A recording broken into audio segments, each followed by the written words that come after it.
Yeah, my name is Graeme Duncan, and I'm the Chief Executive Officer of Caspian Learning, and we're here exhibiting at Learning Technology 2010. And it looks like a game sort of avatar scene. Is that roughly right? Well, that's what it looks like, because that's what it is. We use 3D computer games technology and simulations technology to teach and train. And we've created a unique technology platform called Thinking Worlds, which enables us to use both game mechanics and simulation mechanics, but be able to create these rich 3D scenes and these rich 3D applications at a fraction of both the development time and development cost typically associated with 3D games. So can anybody do it for themselves, or do you offer a service for it? We do both of those things. We traditionally have acted as a content developer, so people come to us with a learning issue, and we will develop full service. We will develop, you'll have to excuse the final background. Yeah, so this, what is this one? This one is a concept demonstrator for the Army on a vehicle checkpoint, and it's basically teaching a captain how to set up a vehicle checkpoint, where to deploy his soldiers, what way to search the vehicles when they arrive at the vehicle checkpoint. And what you saw there when the fire kicked off was a learner doing it ineffectively and reaping the repercussions of it. Something that this type of technology does exceptionally well is enable you to enable people to see the repercussions of their actions if they get things right and if they get things wrong. So to come back to the question around, do we develop content? Yes, we have. We've developed over 50 of these simulations and games for a variety of clients, including the BBC, IBM, the European Commission, UK MOD, US DOD, the list goes on. But we also license our technology, and that enables novices without any coding, any programming skills to start to be able to create this for themselves. And the engine's called Thinking Worlds. And at thinkingworlds.com you can go and download the technology, have a 30-day trial, and create this stuff for yourself. How well accepted is this sort of thing? Because this is, in some ways, quite a straight establishment kind of show. I mean, it's e-learning and so forth, but it's not all desk bound. But some very well established companies here. Yeah. It's pretty well established in certain sectors. So if you take places like aeronautical industry, the defence arena, the use of 3D games and simulations as the most powerful part of a training mix is very established. You wouldn't get on a flight if I told you the pilot had never been through an aircraft simulator before he got on it. So in some sectors it's the meat and drink of what they do. In some of the, shall we say, more traditional learning sectors, the financial services sector, maybe pharmaceutical sectors, they're not as familiar with this as a training medium. Having said that, that's mainly been to do with the cost of developing this type and the time to develop this type of application up until now. And what we're doing is basically bringing this type of technology to the masses. So the fact that we've done stuff to teach children education in schools, we've done stuff to teach auditors within accountants, we've done stuff to teach pharmaceutical sales representatives how to sell pharmaceuticals more effectively, has been purely on the back of the fact that this technology has enabled us to do it far more cheaply and far more quickly than is usually associated with this type of technology. Do you find everybody accepts it? Is there any sort of age guidance on that? Or It's a good question. I think there's probably a knee-jerk assumption that when you look at this type of technology that there's a generational cut-off point. Well, what we know about games is the two biggest growth areas in demographics of gamers are women over the age of 35 and both sexes over the age of 55, called silk grey gamers.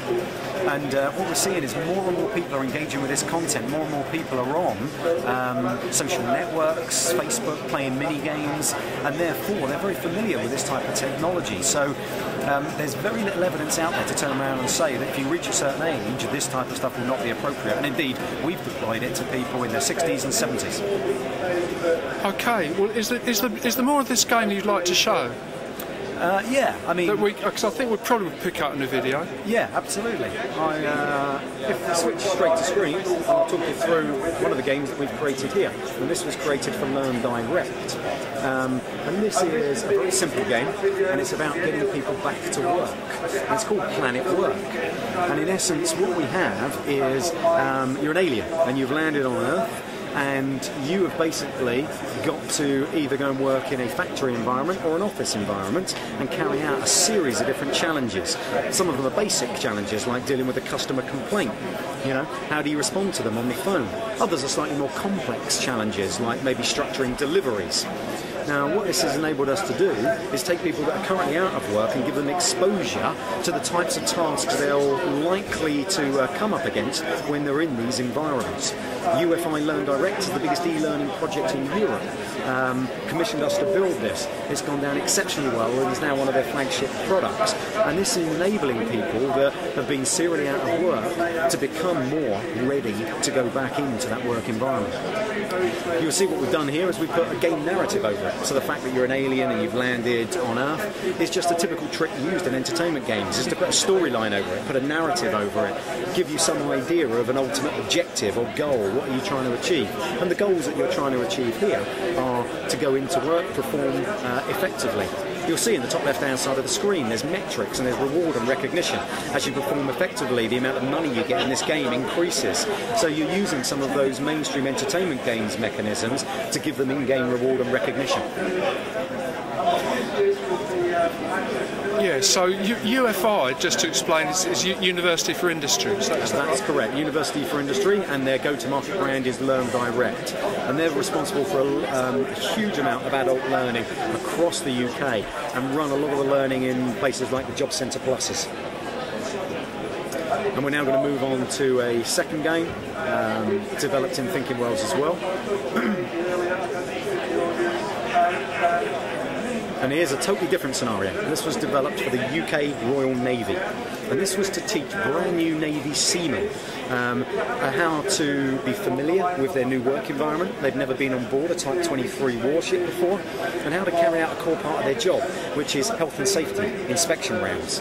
And what you see at the start of this, but probably can't hear, is we've put a game narrative over the top of this as well. A saboteur has gone on board and corrupted the weapons systems and countermeasure systems, and is basically going to try and take this ship down. You're then given your task, as made clear on screen. So you're told that you're going to be conducting your health and safety rounds as you've been taught in the classroom to do. You see a dock environment, you see an accurate 3D representation of the Type 23 warship, and you're told that there's been an out of ordinary number of errors occurring because of this saboteur.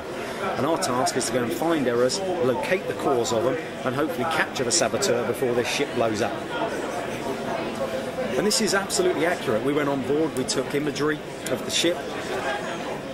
They carry out the rounds and then mustering on the flight deck. And you see we utilise time in this game in the top left-hand side of the screen as well. So they've only got 40 minutes to go and carry out this exercise before they're out of time and they lose the game.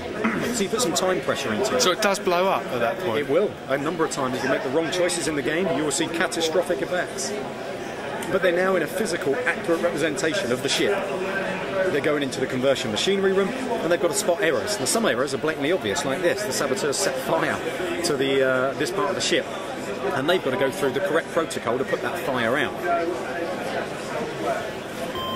And as they do, they earn points and get audio and textual feedback.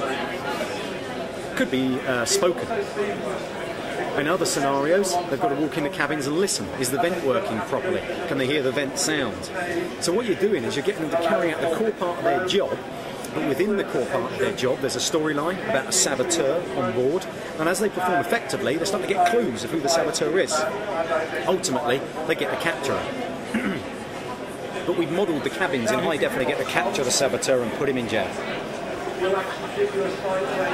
Both of these scenarios, the UFI one and the UK Navy one, are creating far more immersive and engaging learning experiences for learners.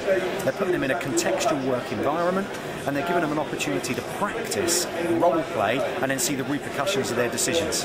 And that's moving beyond static 2D learning to making it a more engaging and motivating experience. Okay, well, thank you very much. We're up to 9 minutes 20 seconds, so for YouTube, that's the end.